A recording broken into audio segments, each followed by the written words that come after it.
Hello and welcome to episode 61 of Fergo and the Freak. I'm that bloke from Rugby League Project, Andrew Ferguson. You can find me on Twitter at AndrewRLP. And joining me once again is League Freak, who you can find on Twitter at League Freak. How you going there today, mate? Pretty good. We just did a really great episode. We didn't record any of it. Our conversations are fantastic. We should, every time we just start up Skype, we should just press record from now on, I reckon. I think so, yes, because we had spoken for an hour and 20 minutes about how we'd fix a few matters. We're not going to reveal what they were because, fuck it, we'll turn it into an episode. Yeah. But right now we've decided, as we've seen referenced around the media, we're at the pointy end of the season. Oh. We've moved on from the blunt end. Yeah. And the bit in the middle that holds the two ends together.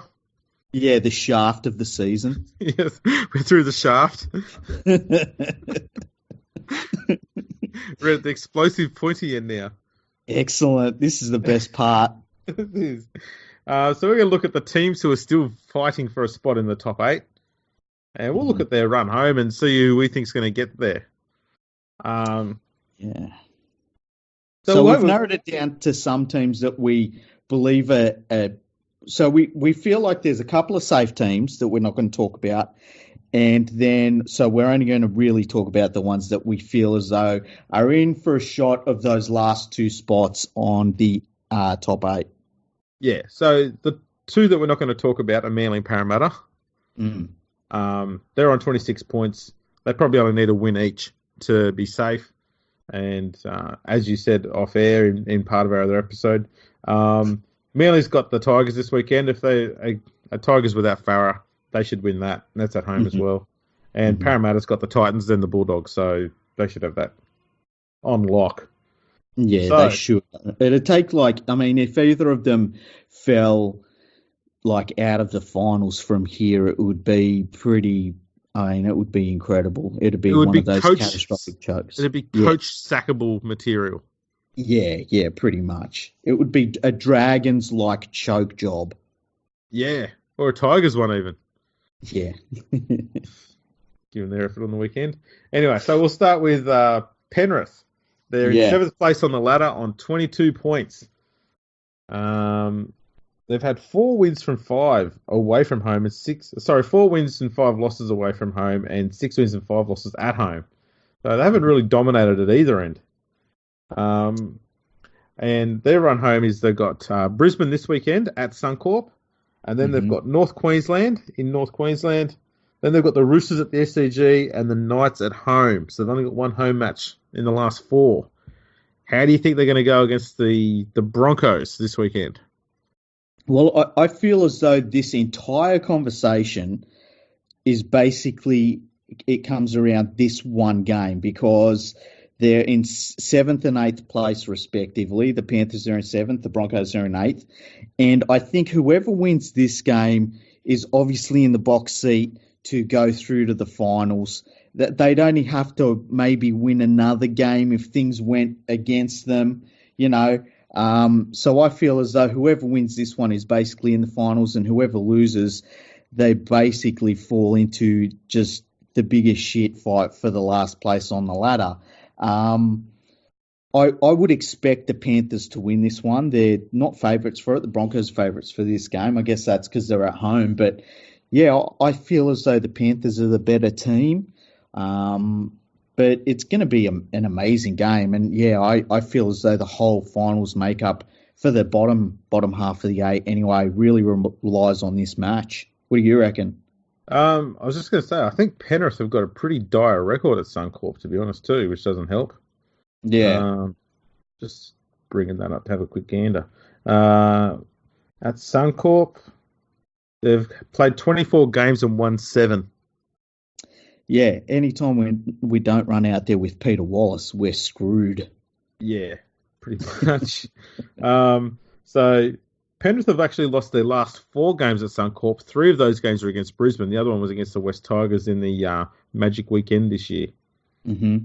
So they haven't won there since 2016 when they beat the Broncos 31-12. So we're due. Well, I would say that, but then again, they'd never lost more than 3 in a row at Suncorp. And they're currently on a 4-game losing streak, so God knows what happens now. Oh, jeez. Sometimes the statistics just jump out and say, guess what? You don't know what you're talking about. It's like, so what? Like trends? Watch this trend.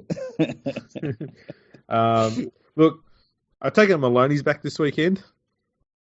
Yeah. Although We'll the young bloke on the weekend, Tim Burton, he played really well.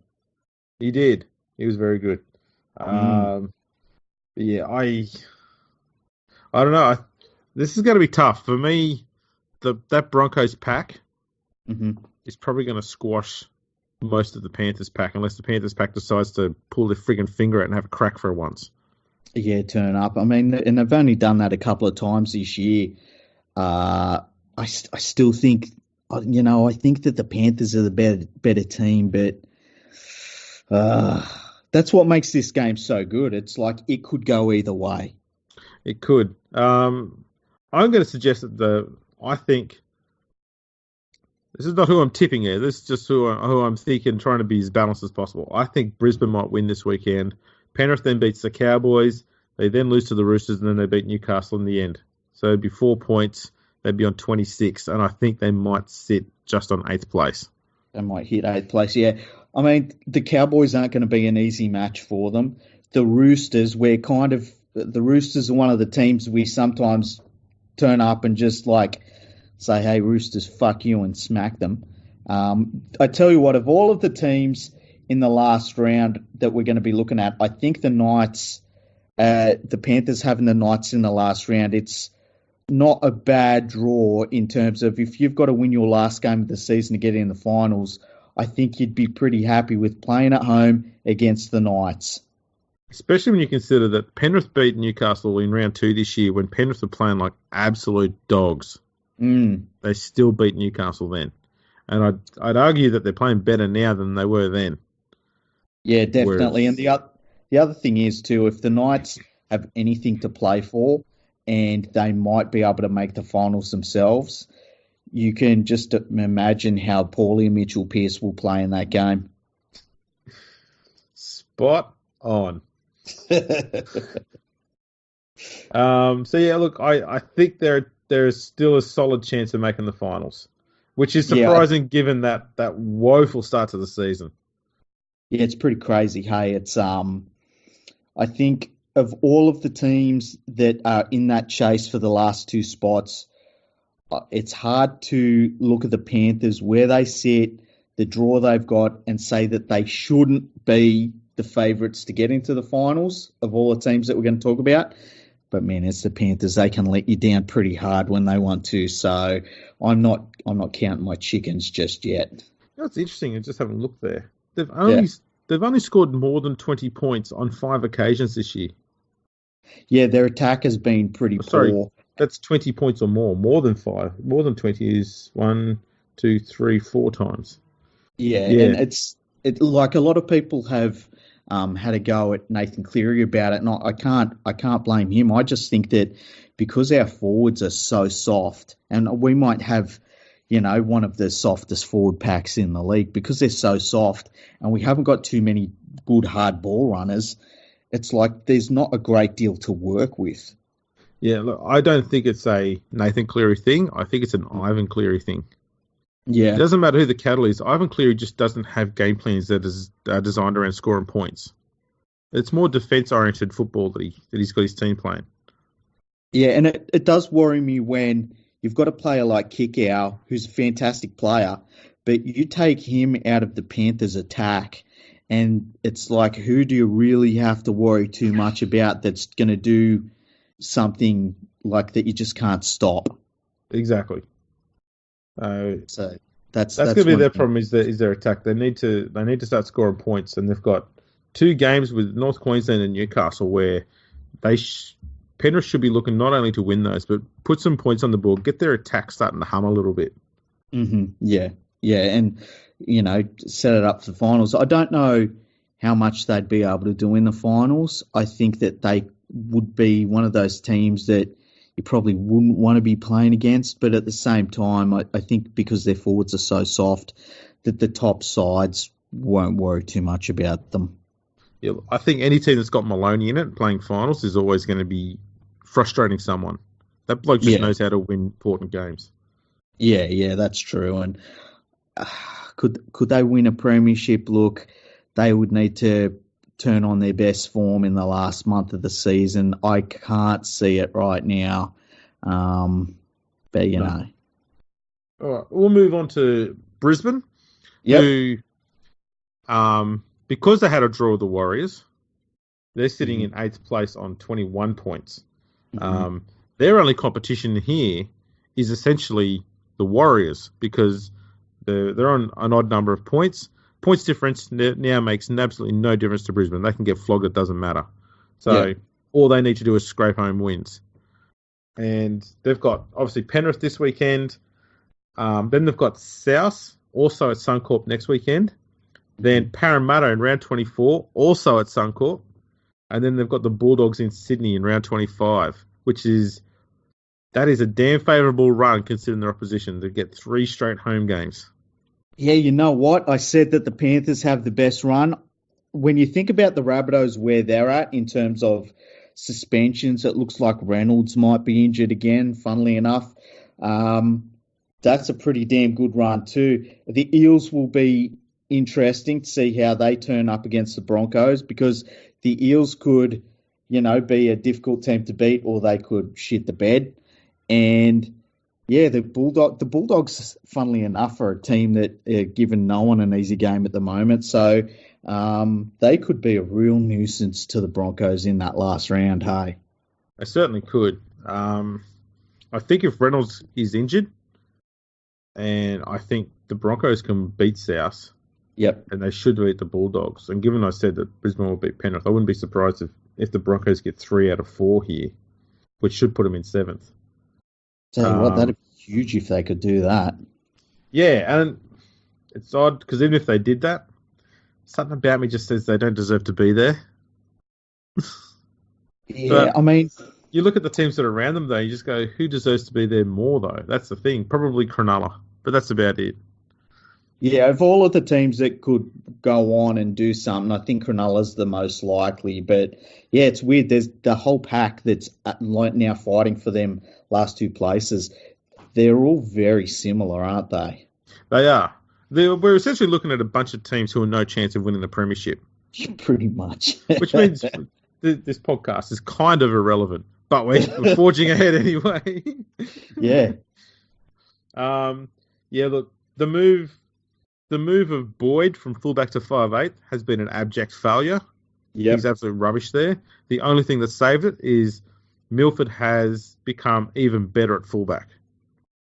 Yeah, definitely. And you know what? And I was just thinking this just as we were talking about them.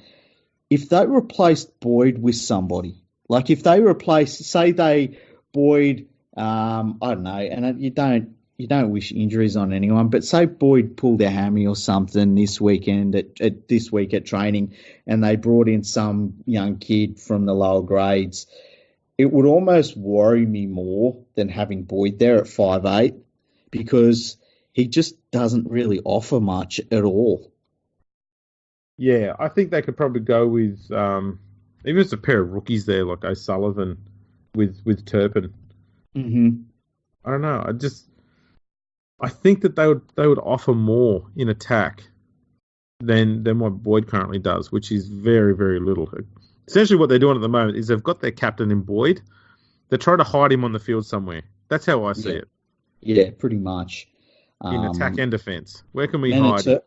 It's hurting them, and it's going to hurt them long term too, because with how young a lot of these players are, and like with where Milford is in his career, if they had 2 young halves and it was like, well, this is a learning experience for everyone, it would be better for the club long term than just having Boyd out there taking up a spot. And look, he's done. He's absolutely done.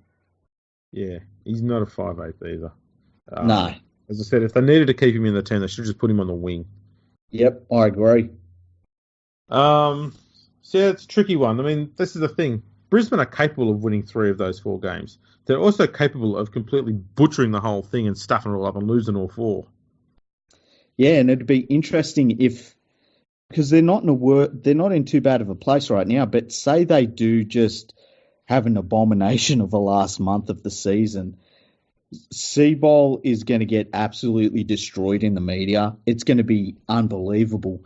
And when you listen to him, I believe it was last week in the media, and he was talking about when they played the Melbourne Storm, and he was like, "Oh, there was chaos. They had absolute chaos. Chaos." And he kept on talking about chaos, and it's like you're a professional NRL coach who's on a big whack of coin. And you shouldn't be watching any game of football and explaining it as chaos. You should be able to break things down way better than calling it chaos. And that really, really worried me. What? I'd like to know what exactly chaos he was referring to. Well, he was saying like, we like in the first 10 minutes against Storm, it was chaos and we just didn't handle it well. And then we settled down and I was like, okay, you say it once, fair enough. But then he kept on repeating it over and over again, and that's what worried me because, he should be able to break it down way better than that. Chaos, wow. Yeah. The Chaos Theory by Anthony Seabold. Chaos Theory. Interesting there. All right, we'll move on then to Cronulla Sharks. Sharkies, yeah. Let's be honest. They're in the position they are on the ladder purely because of shit goal kicking, not because of bad play. So they lost 5 straight games during the Origin period there, and it was all because of bad goal kicking. So let's have a look here. Against Canberra, they lost 22-20. Jared Croker kicked 5 from 5. Sean Johnson missed 2 goals. Mm-hmm. He gets one of those, they're in golden point. He gets 2, the Sharks win. Yep. The next week, they lost 14-12 against the Bulldogs. Sean Johnson, none from 3. The Bulldogs kicked all 3 of their goals. There's 6 points. Yeah. They followed that up with a 24-22 loss to the Broncos. And again, they kicked 1 from 5, the Sharks. The Broncos kicked all 4 of their goals. Terrible. That's another 8 points there. They then got lapped by the Storm on Cam's 400th game, which is kind of like a hiding to nothing. They were never going to get anywhere there. No. And then when they finally kicked all their goals, they lost to the Warriors by 1 point, 19-18. The thing about their missed goals too, it's like it's not the ones that you say, "Oh, look, it's from the sideline or something." They're goals that should have been kicked. Those ones that they missed, they were the killer ones. And there's been way too many of them. And the problem is that, that's going to be a problem no matter what happens from here on in. That's right. And so that's 6 points that they blew just through bad goal kicking. You put that on there, 26, with their points differential, they're up into, 7th place on the ladder and 1 win away from securing a finals berth. Yeah, and how disappointing is that for the Sharks? And any team to lose that badly during Origin is super disappointing. And just all goal kicking. It was very, very strange. Yeah. So they're currently sitting in 9th place on 20 points. The big thing that the Sharks have got going for them, which none of the other teams we're discussing here have, is the Sharks have a positive points difference. It's only +2 when you consider that the teams around them, Penrith is -63, Broncos -52, the Tigers -44, the Warriors -62, even the Knights are -21. They're the 7th best team when it comes to points difference, yet they're sitting in 9th place and scrapping for a place in the finals. Yeah, and that says it all. That works in their favour a bit because all they've got to do is keep in touch with the team who's sitting at 8th place. The points difference will get them in there.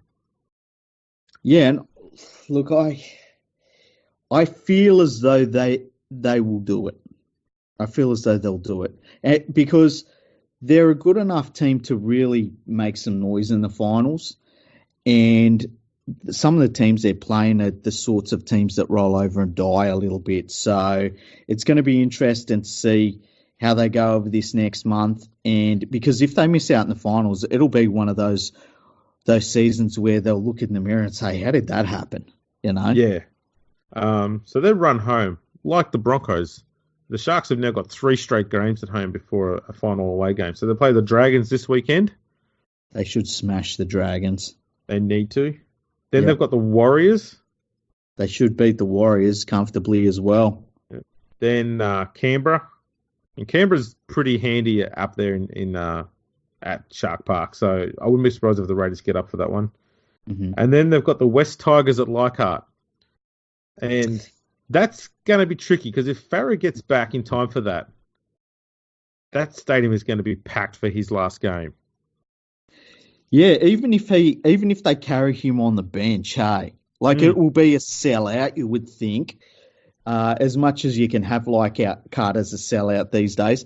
And yeah, they tend to get up for those games. And if the Sharks have to win that game to get in the finals, it's not going to be real comfortable for them. No, especially given that the Sharks' record with the Tigers it's bloody crazy. They've struggled with them for such a long period of time. Really? Yeah, so just having a look here. They've won in recent times. I think the Sharks have won the last 4 or 5. But before that, they'd only won 3 games between 2003 and 2014. That's crazy. Tigers just dominated them for so long. This is their best ever run against the Tigers right now. And in saying that, only one of those games saw them actually give the Tigers a bit of a touch-up. The rest have been close games. So 24-16, 24-22, 22-16. You know, they're gonna find it hard there. Yeah, that's interesting. I wouldn't want to be playing that game to get in the finals. Even the spectre of what might be happening with that game, I would not want to be playing that one. So they would want to hope to lock up. You know, they could win all 4. The Sharks are that good of a team. Yes. But it's, you know, they've got themselves in a real bad situation, and going to Leichhardt in that last game is going to suck. Exactly. They need to win these next 2 games. And if they go into Leichhardt having lost at home to Canberra, it's going to make going to Leichhardt a bit tougher if you're coming off a loss. You need to be going there confident. So pressure would be on for that game. So they've got a tricky run. The 2 games that they should win and need to win first, and that's the Dragons and the Warriors. And then, fate's in their own hands there. Let's just hope they don't have to rely on goal kicking to get the job done. Yeah, exactly. You know what I would do if I was the Sharks? I would do this massive campaign right now for their fans to buy tickets to that game in Leichhardt, starting today, and be like, let's just make it our stadium before the Tigers fans get in. They've got a reason to as well, because they'd be saying, you know, this could actually be Paul Gallen's last ever game. Exactly. We may not reach the final, so get out there and support Gal. Yeah. So can you imagine, because we've both got in our minds what we're expecting that crowd to be like. Can you imagine if that crowd was 60% Sharks fans instead? That would be such a huge thing. So that's what the Sharks should be doing. Yeah, they need that win there big time. Alrighty, so next team is obviously the West Tigers. Yes. The perennial 9th places. They're currently sitting in 10th. They're also on 20 points with the Sharks. They've got a points difference of -44. They've had 6 wins from 10 games at home and only 3 wins away from home out of 10. Yeah, and what a weird season, because at times they've looked really, really poor.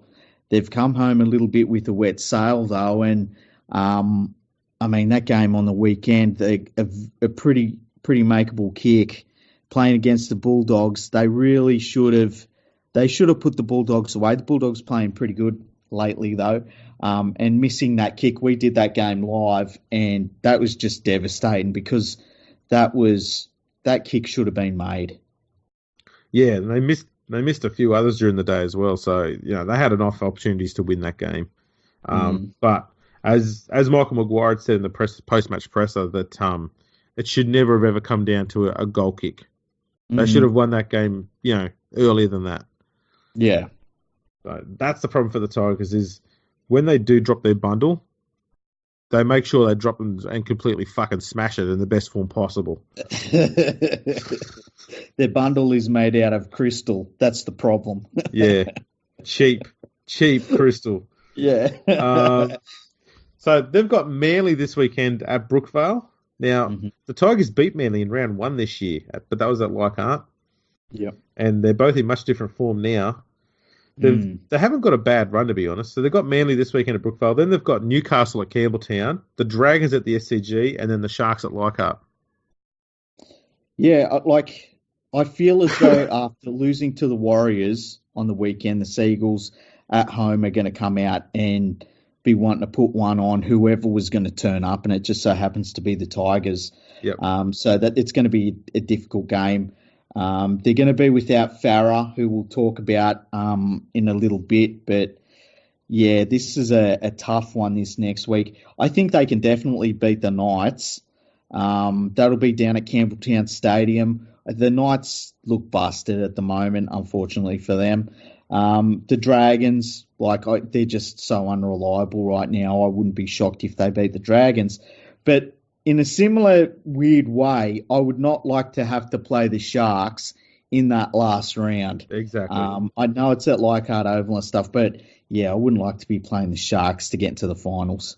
No, it's a horrible proposition, especially given the Sharks pack is probably one of the better ones in the competition compared to the Tigers one, which isn't. Yeah. That's a tough proposition. I agree. I think they'll probably win against Newcastle and the Dragons, and that'll be it, which will leave them probably close to 9th place on the ladder. Yeah. We've been joking about it for weeks now, and yeah, they're right on line for our expectations at this stage. Exactly. One thing that has happened is their defence has been quite good this year. Yeah. I think McGuire has done really well as a coach. And look, if he got them into the finals, I would say Coach of the Year without question. You can't really give the Coach of the Year to somebody that misses the finals. But, he's done really well to turn things around for them. This season could have been a horror show for the Tigers, and it hasn't been. And, I think that there's, a little bit to look forward to next year in terms of there's a few younger players there that have got some experience in that. But, yeah, I think Maguire's done well with them. Yeah, so the Tigers are actually the 8th best defensive team in the NRL at the moment. They're much lower when it comes to attack, though. Similar to the Panthers, I guess, in that area, although the Tigers have scored better than the Panthers have this year. Both sides have got a lot of work to do up, in attack with ball in hand. Tigers' attack at times this year, especially last weekend, has been mediocre at best. Yeah, and similar sorts of problems in terms of their forward packs are a bit soft. They haven't really got too many of those ball runners that really worry the opposition and drag defenders in, and probably don't get enough out of their fullbacks as well in the back line. So I think that they're very similar in that sense. Yeah, and they could be without Moses and Bai for a few weeks too. Don't know if that's a good thing or a bad thing yet, though. That says a lot about the Tigers, doesn't it? In that, they'll be without their highest paid player. Oh, yeah, they'll be fine. Is it him, is it? Oh. Yeah. Pretty much terrible. how it goes. Yeah. Okay. Next on the list, we've got the Warriors. They're 11th place on the ladder. 8 wins, 1 draw, 11 losses, 19 points. Well, are we going to kick them out of the competition, or are we allowing them to continue? Blake Green suggests that we should probably get rid of them, but we'll be fair. We'll let them stay because I don't like buys, so we'll keep them in there. Yeah. Okay. I see. I've got no problems with buys or anybody that chooses to do anything like that with their lifestyle. I'm not like a bigot like you, obviously. I had to. I'm sorry. Lovely. Very well done. So the Warriors have come off a 24-16 win over Manly, which surprised everyone after they got pounded by the Raiders the week before. Yeah. A tricky run home, though. Tricky. Tricky. Yeah. It's horrible. They've got the Roosters at the SCG this weekend. Then they got the Sharks at Shark Park. Then they play South back in Auckland, and then they go to Canberra to play the Raiders. I do have one question. Yes. One question. Where do you reckon they'll go on holiday in September? Yeah, I'm pretty sure they've already booked their tickets. Yeah. And it looks like it might be. They might be going to, let's see, Questacon, given that their last game's at Canberra. I might as well just stay there for a few weeks. Oh, man. Has anyone ever gone on holiday in Canberra? I'm sure someone probably has. Oh, the poor bastards. Yeah. Boy, I find it hard to see any place there where you can give the Warriors a win. That is a woeful run home. I could see them getting absolutely annihilated in 4 straight games. The only one that's going to be a possibility is if Reynolds is injured for more than 3 weeks. Yeah. Then they're a chance against South. Yeah, but that's the only one. Like the Roosters should smash them. They really should smash them. The Sharks are like the anti-Warriors. They're consistent, you know. They play with some guts. They play for a whole 80 minutes. The Rabbitohs, it's funny. The Rabbitohs are the easiest one there, and the Rabbitohs are in 4th place. So, and that's, as you say, that's if Reynolds doesn't play. The Warriors, they've got no one to blame but themselves to be in the position they're in, by the way. I mean, they've always been a hit and miss sort of side, but I think this has probably been one of their most erratic seasons form-wise that they've ever had. Yeah. Sit there every week when you got to do your footy tipping and you look at them and just go, like they should win or they should lose, but they could just turn out an absolute belter and get the win or, get flogged by anyone. It's just, you do not know how to tip them. And, I think that the thing about that is they've got Tuivasa Sheck, who is one of the best players in the world, and he can do so much with so little from his teammates that they can win games. If you took him out of the side, and I know it's like hypotheticals and I don't like those, but you take him out the side, this Warriors team, no one's worrying about them at all. They're fighting with the Titans for the spoon if there's no RTS there. Yeah, 100%. Like, terrible coach, inconsistent, the dumbest football team in the NRL, easily. They make the dumbest decisions, the dumbest mistakes. They drop balls at the worst time. It's just, that's what their whole season has been. Yeah. They're a team that desperately needs structure. Yeah. And Kearney's just not providing it.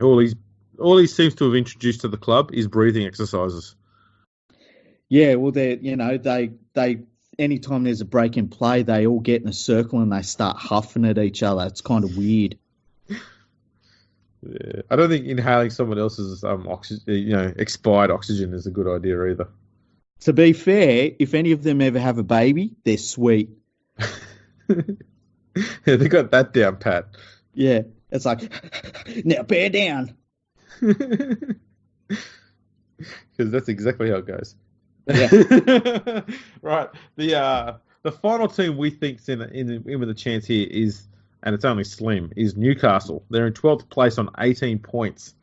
They have been steadily drifting down the pack. They come into this season, part of the season, with 6 straight losses behind them, and they've got to play the Cowboys this weekend at home. Then they've played the Tigers at Campbelltown, the Titans at Newcastle, and then Penrith at Penrith.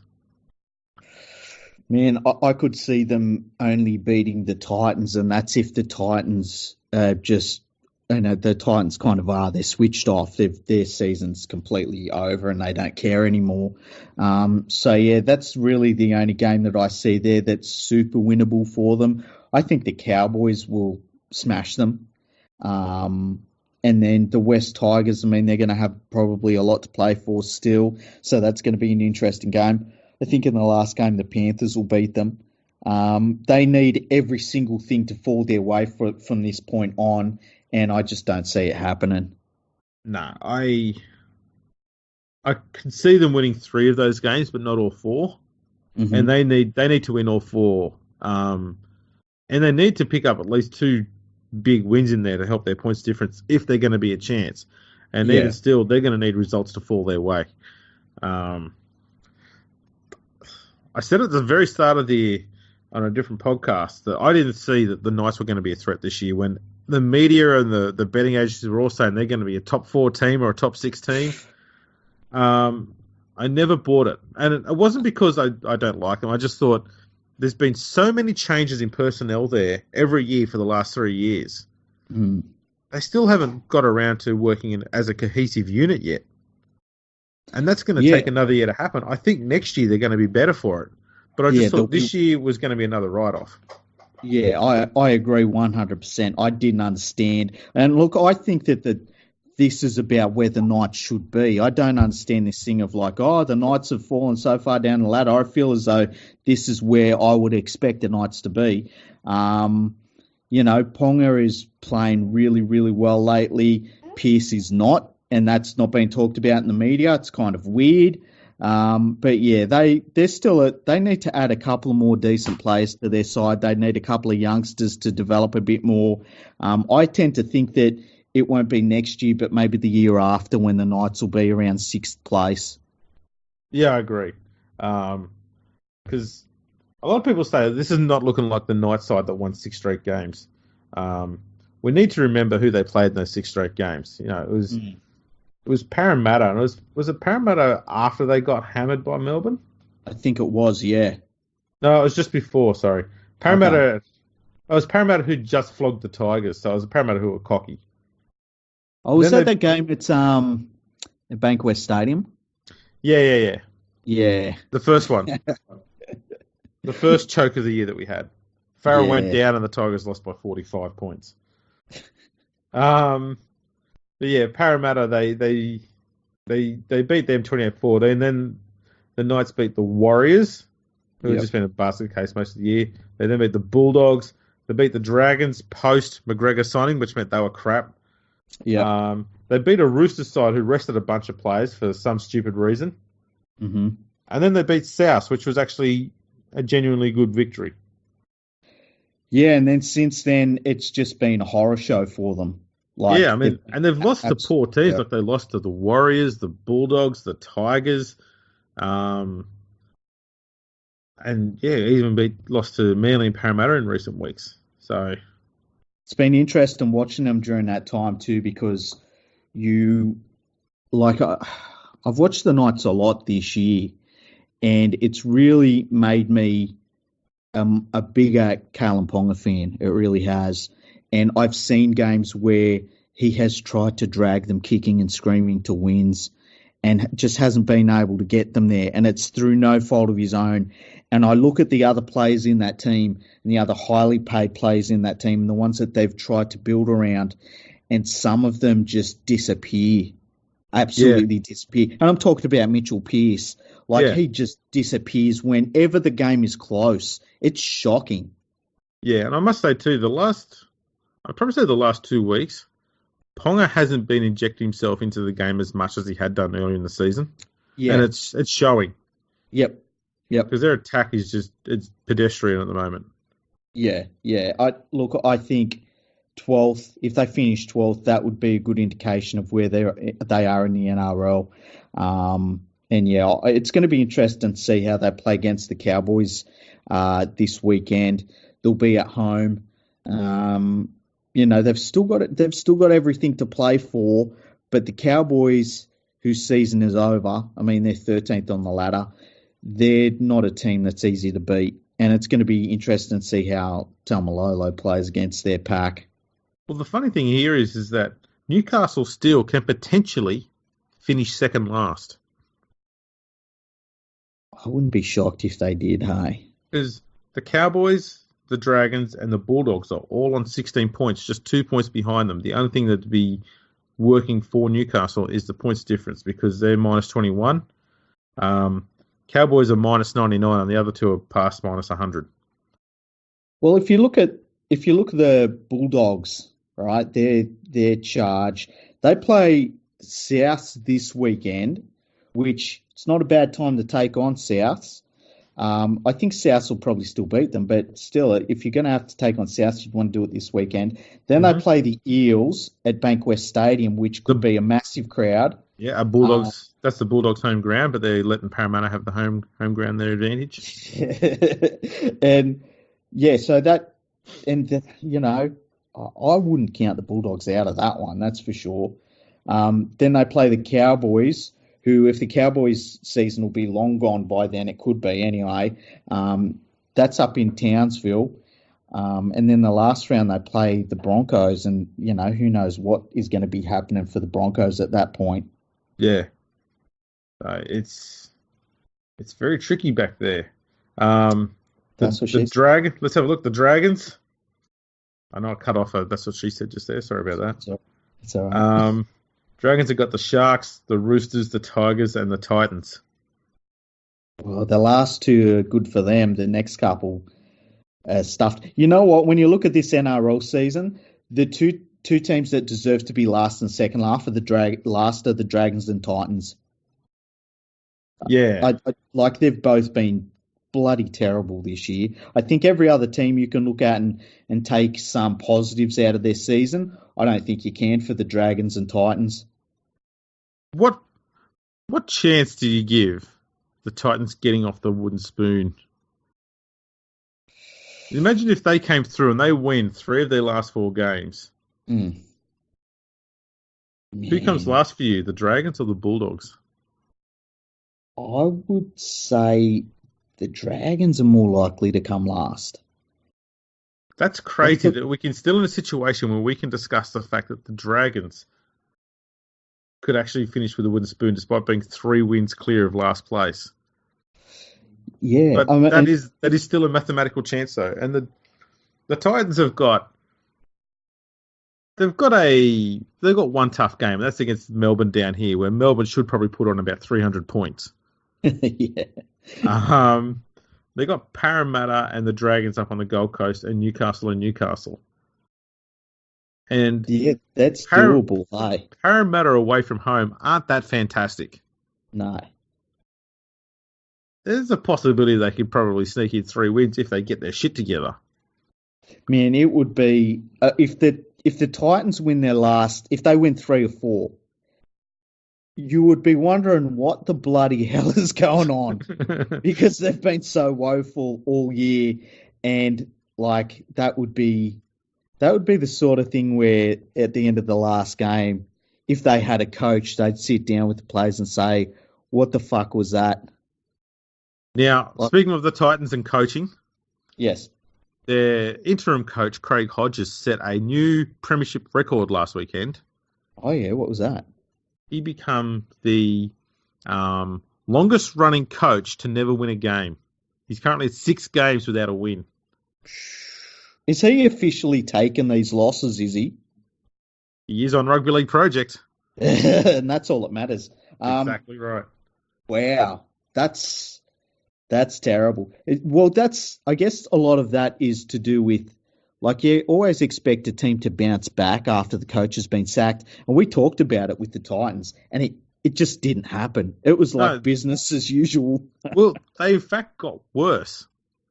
And to me, that raised the question of, was it really the coach who was the problem? If they get worse after they get rid of the coach, then surely the coach wasn't the problem. And that just, to me, that just makes the whole matter for Justin Holbrook next year even worse. He's just got a bunch of players who are losers.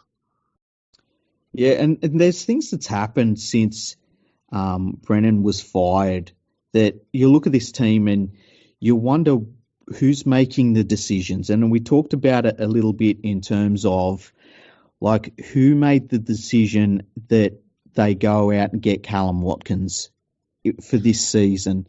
And, if it was Brennan, then they allowed a coach that they knew was on the way out, because they didn't just turn up one Monday and say, well, I think maybe we should sack the coach. Like things like that get discussed and talked about and only done when it's really time to do it. So did they allow a coach that was on his way out to sign a player from Leeds who were struggling to avoid relegation and who's an English back who they traditionally don't do well in the NRL?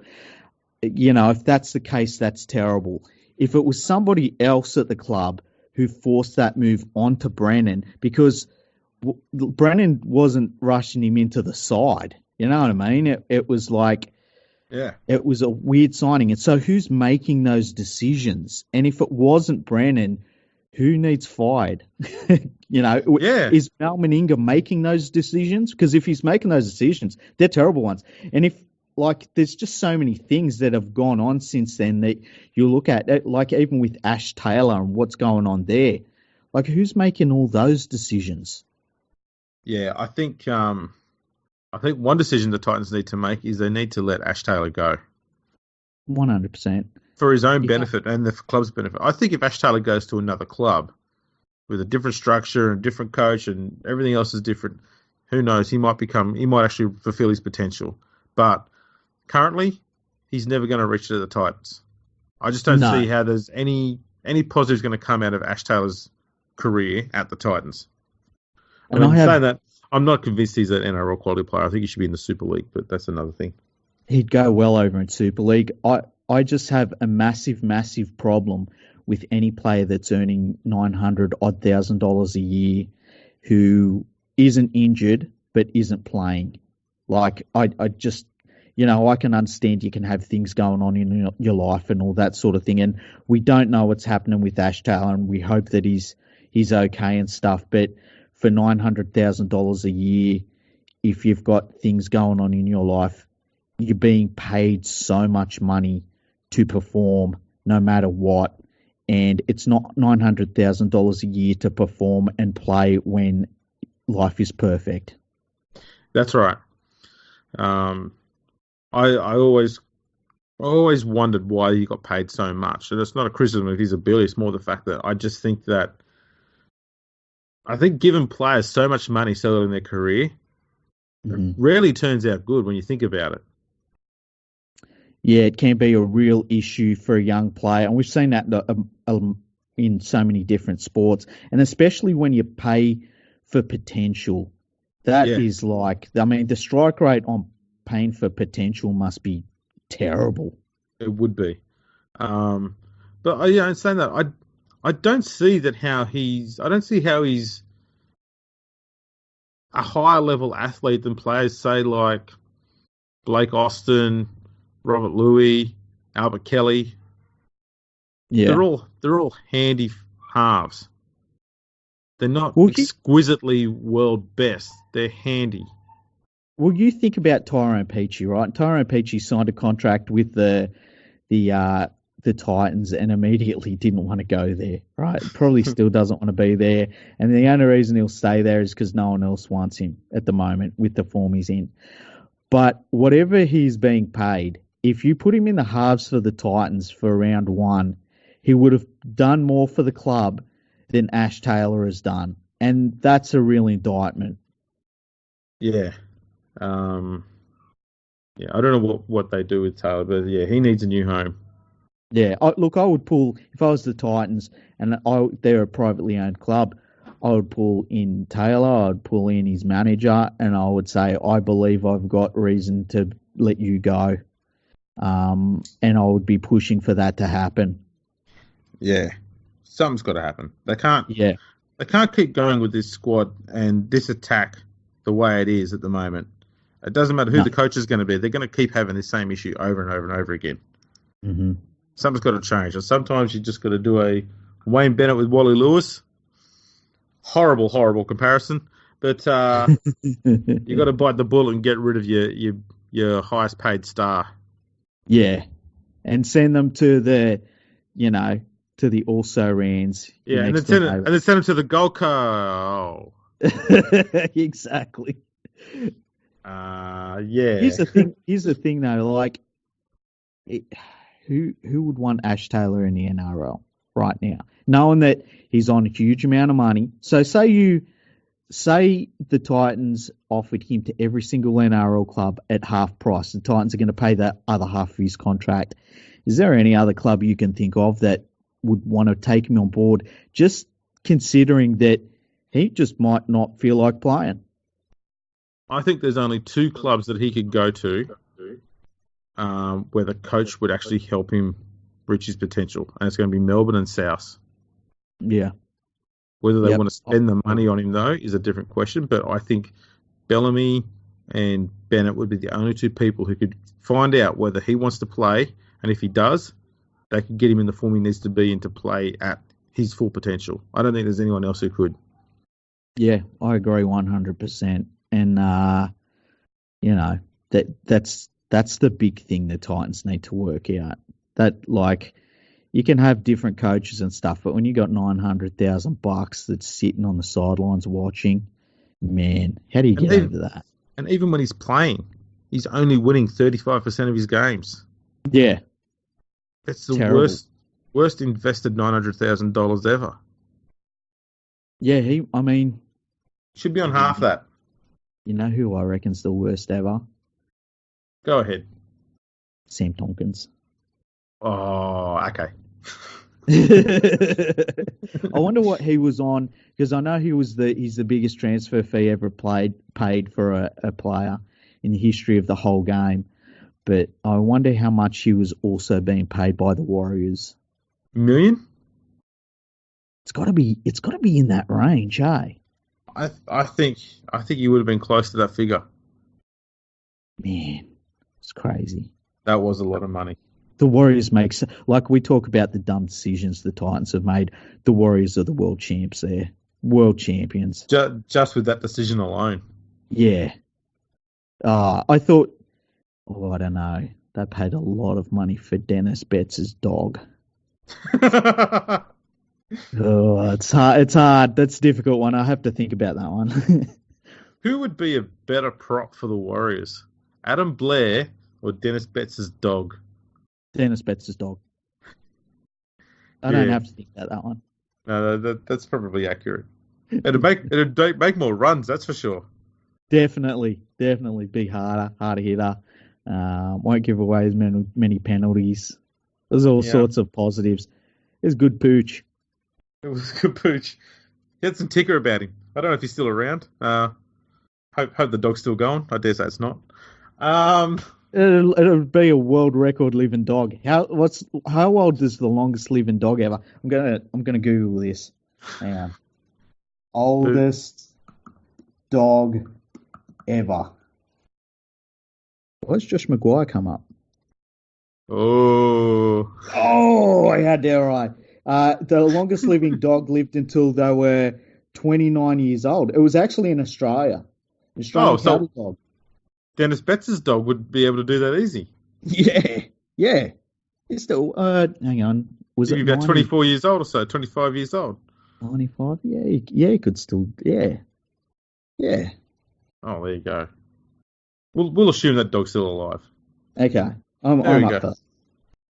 That will be the snippet that we'll put out to advertise the episode.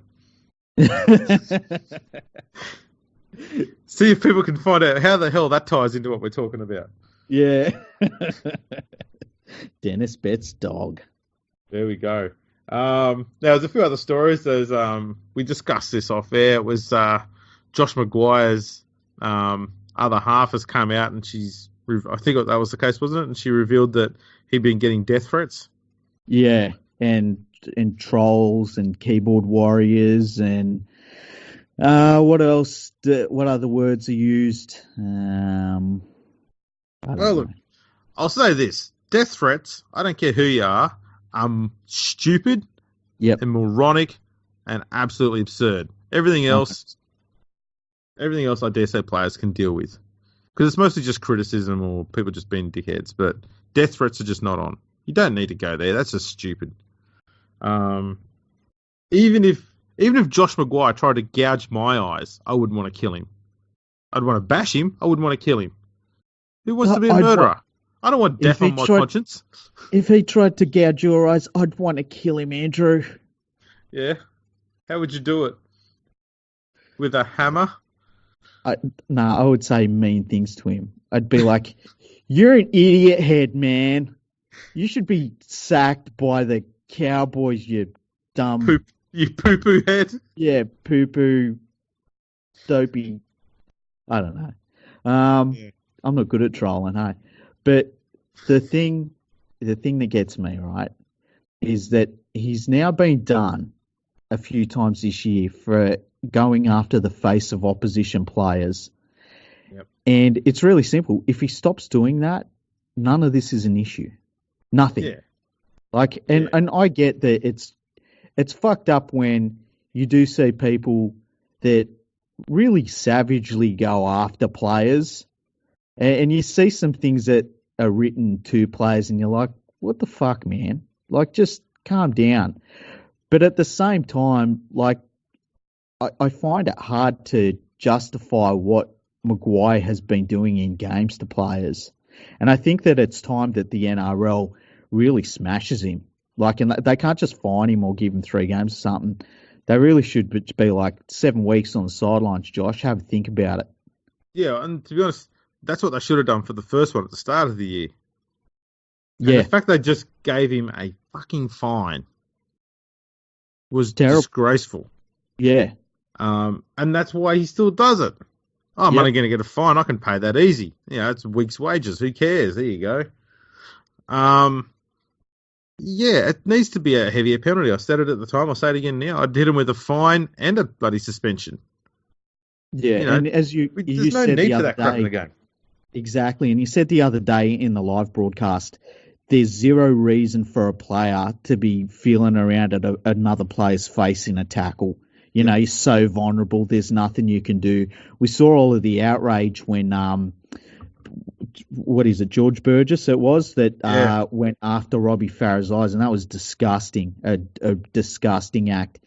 But, Maguire hasn't been going to those levels, but just get your hands out of the face. And it's a non-issue if he does that. And look, there's an easier way to rile up a player without having to go after their eyes and possibly impair their sight for the rest of their lives. Just give them a little grab on the balls. Yeah, you watch how many players get fired up whenever someone grabs them by the balls. He grabbed me balls. It's just a simple way to stir them up. You don't need to go after the eyes. Jesus Christ, it's stupid. Just grab one ball. Just one cag in the hand, and that's enough. Just gently nurse it. Like when they're playing the ball, just gently nurse it. Just cup it. Look at him. Look at it. And then look them in the eye and give them a little wink and a smile. Yeah, that'll fire them up. You watch. If any player is listening and they go and do that this weekend, guarantee the player you do that to will try and push you and want to start a fight with you. Exactly. Oh, man. Wouldn't that be weird if that ended up... That's like in the realm of when Jason Stevens was doing the wedgies. It's like, can you imagine if we had this thing where the NRL had to come out and say, we're not going to tolerate cupping opposition players' balls and, winking and send them a kiss. I'd like to see, we've got the term for some of the tackles, like the chicken wing and the crusher. You imagine the old cup and wink. We're going to outlaw the cup and wink. The cup and wink. That's brilliant. The cup and wink is going to be banned. No one's allowed to do it. We won't even accept an accidental cup and wink. No. So, I was reaching for his knee and I had some grass in my eye. All those NRL player lawyers, and they're going in saying, well, it was completely inadvertent. And it's like he blew a kiss at him as he did it. What are you talking about? No, he had a bit of hair in his mouth. He's trying to spit it out. Yeah. And all of a sudden, Billy Slater's playing in the grand final. There we go. What a way to end that episode. Yeah, that was brilliant. Oh, you know who we didn't talk about? Didn't talk about... What? Yeah, yes, keep going. We didn't talk about Robbie Farah and his knee. Yeah, there's a report saying he may actually have a fracture. I think that'll stop him. Yeah, I feel as though he will drag himself into that last game of the season, even if he's on the bench. It was interesting watching it because it's not often you see a player, they kind of know what's happened, but they know that if they leave the field, they might not come back. And the only other time I can remember it happening is when Lockyer had his face smashed in that, I think it was a finals game. Yeah. And he grabbed the side of his head and he knew some terrible damage had been done. And it was like you could see him almost, the steely focus that come over him and Farah.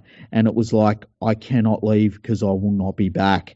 And it was interesting to see that in Robbie Farah's face. And unfortunately for Farah, he just physically couldn't keep playing. And he got a second knock to it as well. I hope that he does manage to make it back, at least for that game at Leichhardt, because that would be a really special occasion.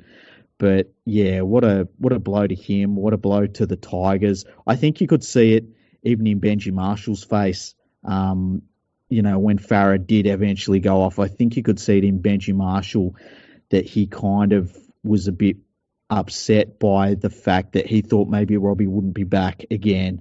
So hopefully Robbie can get back. As in ever again. Yeah, That could be his last moment playing alongside Farah. We might find out more about that injury in the next day or two. But yeah, it's not looking good for Farah. That could have been his last game, unless the Tigers make the grand final, I guess. Imagine if they did though, and he come back. Oh, no chance.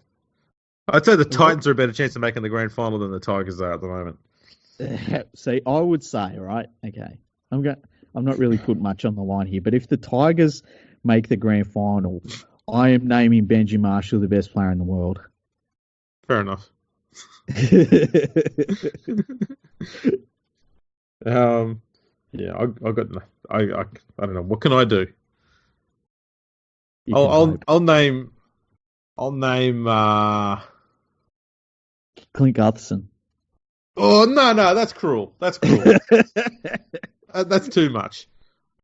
I'll say Kickout's a better forward than Tamalolo. Okay, I'll accept that. Because we're going wrong, but not stupid. yeah. Benji's still a bloody good player, and listen, he would have had the two greatest months of any playmaker in history. So yeah, that's fair. Plus, I think you could probably argue that he's probably played better this year than the Golden Boot winner has. Well, that's not difficult. That's not difficult. I actually had a really interesting conversation. I don't know if we should make it another podcast in itself about the Gold Coast Titans versus St Helens. I did see some of this. I'm happy to discuss this now if you wish. Okay, let's do it. Yeah. So basically, there was a discussion about first grade games because there was talk about the 400 games that James Graham had played. And I was saying how no statistician with their salt that has anything to do with the NRL counts Super League games as first grade games. And I said that if we're going to do that, we should start counting New South Wales Cup and Queensland Cup games. Now, obviously, I got some pushback from POMs, and I don't really care. But they were saying, well, what about why aren't Super League games counted? I had some people saying that New South Wales and Queensland Cup aren't full-time professionalism, so that means that Super League is, and so that should class as at least a first-class game. I disagreed with that completely because there are some bludger players in Super League that shouldn't be paid as professionals. So then somebody said, and I think it was along the lines of, well, there are teams that would beat the worst team in the NRL, which is the Titans. So why should they be first grade games? And I said, no, if you put all of the players from the Titans and St Helens together and then had to pick, say, the top 17 players, who are you picking from St Helens in that top 17? And I personally wouldn't pick anyone. And of course that got some pushback as well. And it's like, man, these POMs, they really, Let's do a comparison position for position and see. Just have a good look then, shall we? All right, let's do this. Okay, Lachlan Coote versus Michael Gordon. I would take Gordon. This is a tough one.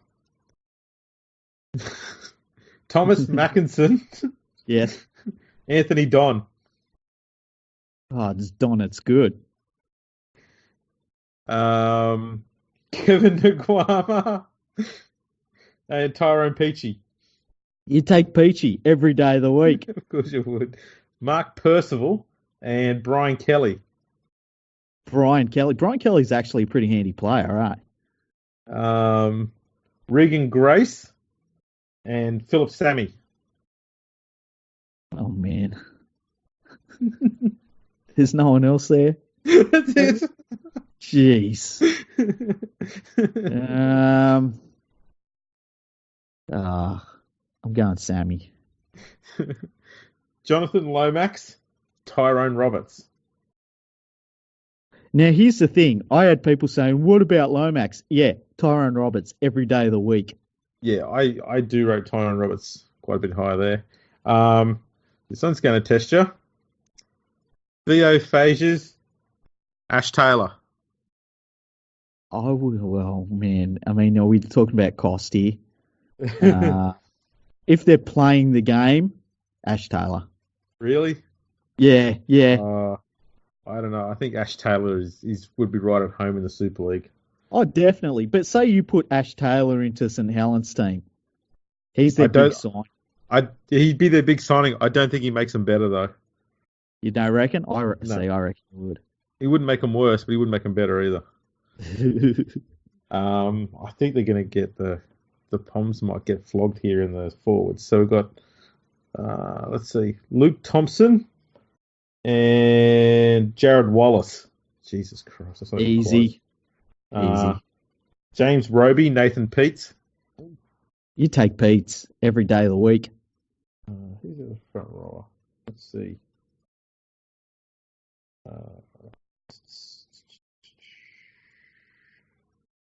Matthew Lees and I don't know, who's the other front row there? Moeaki Fatuiaka. God, that kid's a beast. Yeah. It's easy. Second row. Zeb Tyre. Or Tyre. I don't know how to pronounce his name. And Kevin Proctor. You got to go the proc. You do have to go the proctor. The old proctologist. Yep, got to go with him. Dominic Peyru and let's say Ryan James. Yeah, Ryan James. And Morgan Knowles versus Jai Arrow. Yeah, Jai Arrow, easy. It's let's see if we can find one more. I'll try and find the best of what's left over at just give St. me one St. Helens player that I go like, oh yeah, actually he's not bad. I'm trying to think of one I haven't named yet. So the only one I can think of is going to be Louis McCarthy Scarsbrook up against Bryce Cartwright.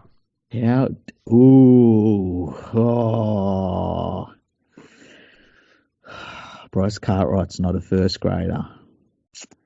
But then again, LMS. He's not an A grader. Hey, he's played 3 tests for Ireland.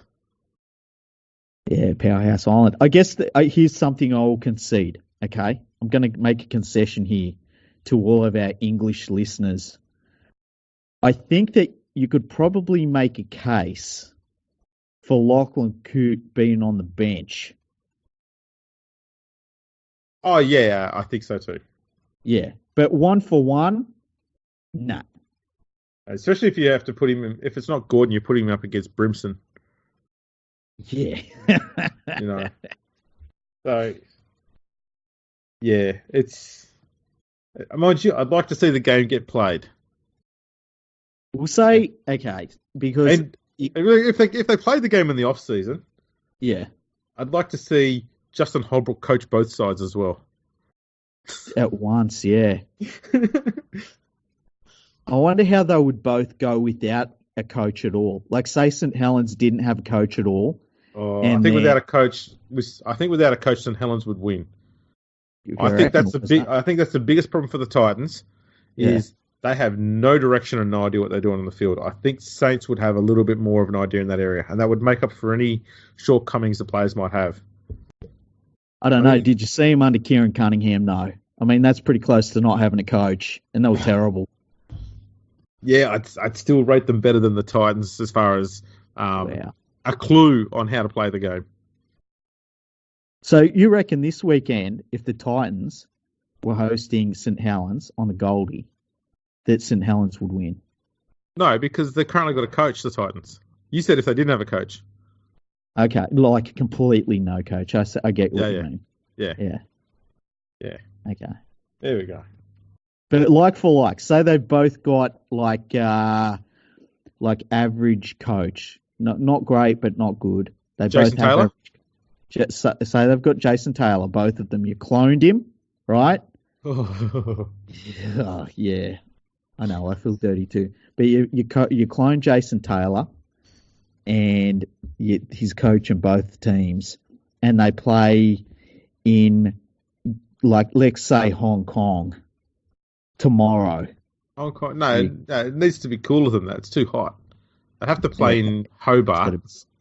Yeah, somewhere like in the middle of winter. Under 15 degrees. Yeah. Yeah. Because we want 2 full halves. We don't want to have them played in quarters. Yeah, that's true. Yeah. Okay, so let's say Hobart. Okay. Yep. Who are you taking? Who's winning? Titans. Yeah, Titans, yeah. That's enough for me. Yeah, okay. No, to be honest, I never argued with your point. I do believe that the worst team in the NRL is better than the best team in the Super League. Like, could you imagine Lomax in the NRL?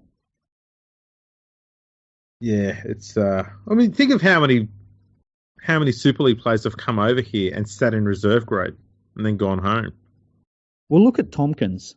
Okay, he absolutely was ripping apart Super League, and he come over here, and apart from physically looking like an under-20s player, which really concerned me, I've said that he does have very good vision. He's got really, really good vision, and he's got playmaker vision. But it didn't translate into him making an impact at all in the NRL. Yeah, and it's surprising that he was so small when he went to the Warriors. I thought, Australia and New Zealand have the best steak in the world, and it's miles better than anything that England has to offer. Yeah. I thought he would have been getting dosed up on protein and bulking up a bit and would have been a good size, but he just stayed scrawny. Yeah, that's a good point. But then again, how many players have we seen go from the NRL over to Super League and they, for lack of a better term, bulk up around the midsection? Well, that's because all the food over there is either Doritos or soft drink. Pop. Yeah, or just fish and chips. Fish and chips, yeah. Fish and chips with curry. Oh, man, I could go that right now. If it's not in a bag coated in salt, then it's come out of a deep fryer. Coated in salt. Exactly. The only good food that you get in England, it turns bags see-through. That's right. And it doesn't make the gravy taste better. Yeah. Oh, and gravy, yeah. It's a condiment and a drink. And a main. It could also be a shampoo, I guess. Do you have hair? Well, you're talking about the Poms. They're called soap dodgers for a reason. Well, that's a good fact to end the episode on, I think. Before we go, I just want to say the starting block, right? They did a live show on the weekend, and they went for like 4.5 hours, right? Now, I think I must have watched an hour and a half of it. I jumped in and watched the last hour and a half of it. And what I witnessed was the most epic live show I think I've ever seen. There was drinking involved. There was karaoke. There was all sorts of stuff. You can't see it. It was exclusive to people that watched it live. But damn, I just want to tip my hat to Greeno and Boogie because, wow, I was so impressed. It was brilliant. When we thought that we were the only people stupid enough to do a 4-hour live show. We never thought that the starting block would come along and go, we'll see your 4-hour show, and we're going to bring in karaoke, alcohol, and more madcap behaviour than you guys will ever produce. Tip my hat to you. And I can't wait to see what you produce when we do a 6-hour show. Yeah.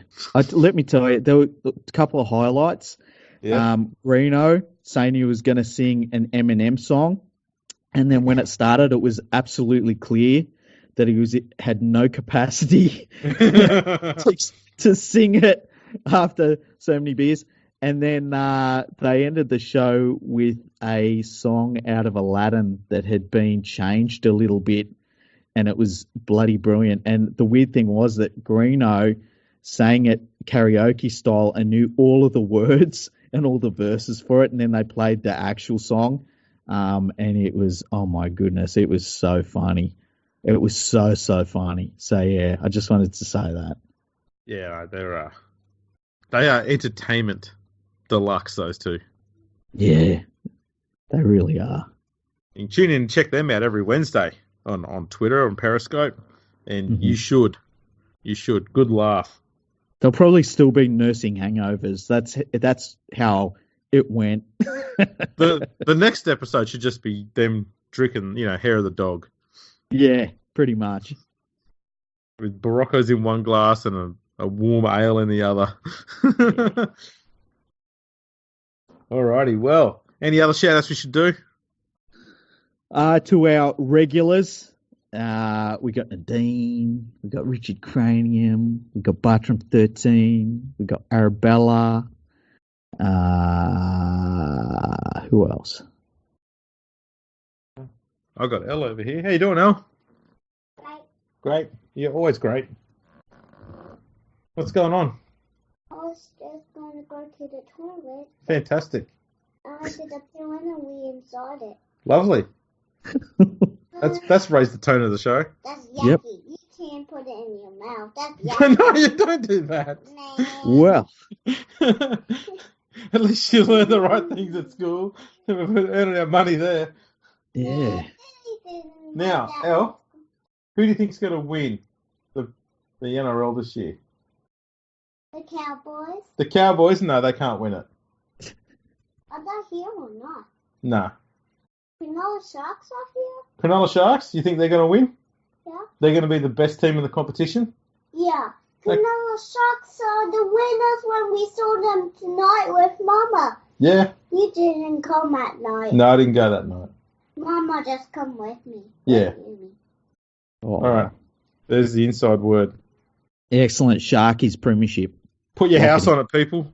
Yeah. And if you win, then you got to share some of the money Elle's way. Yeah. Via my bank account. Alrighty. On that great note, we will wrap it up. Thanks for tuning in, everyone. There'll be another episode soon. Probably about 5 minutes after this one you just listened to. So, we'll catch you all later.